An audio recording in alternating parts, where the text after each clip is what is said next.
les enjeux du syndicat du SM224 et de R224 en matière d'eau et d'assainissement sont d'abord de distribuer une eau de qualité, de traiter au niveau de l'assainissement pour obtenir les meilleurs résultats possibles.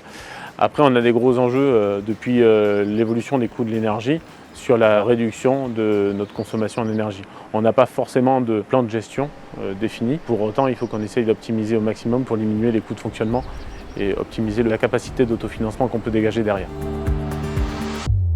Après la mise en service de la station en 2022, on a eu une phase d'optimisation en interne avant de déployer Pure Control en 2024 sur cette station.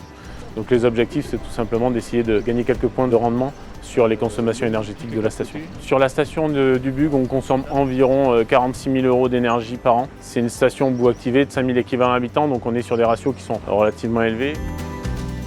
C'est un modèle qui a appris le fonctionnement de la station pendant plusieurs mois. Et une fois que le modèle a compris le fonctionnement de la station, il anticipe certains besoins d'aération en fonction de la pluviométrie, en fonction des débits d'entrée de station. Et ça permet de décaler les plages de fonctionnement, principalement des heures pleines vers les heures creuses, et également de décaler tout simplement les heures de fonctionnement qui étaient sur l'horloge pour diminuer au maximum la durée d'aération, ce qui est hyper énergivore sur la station et coûteux.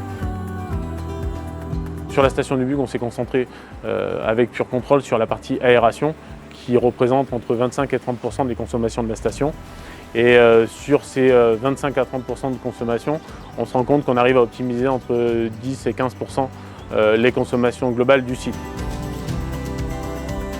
Ce qui n'est pas forcément évident quand on prend la solution, mais qui est intéressant après en exploitation, c'est tous les tableaux de bord qui sont générés par Pure Control et qui permettent d'avoir une analyse plus fine de l'exploitation. Il n'y a pas d'incidence au quotidien qui conduit à avoir des contraintes d'exploitation ou autre, donc ça apporte du suivi supplémentaire, mais pas de contraintes nouvelles, donc c'était un point très important pour nous. Ce qu'on peut voir, c'est que les équipes qui sont derrière le déploiement, l'accompagnement a été de qualité, et par rapport à l'accompagnement et aux contraintes de mise en œuvre, c'est quelque chose que je peux recommander parce que c'est vraiment une inquiétude au démarrage et qui est complètement levée une fois qu'on avance sur la solution.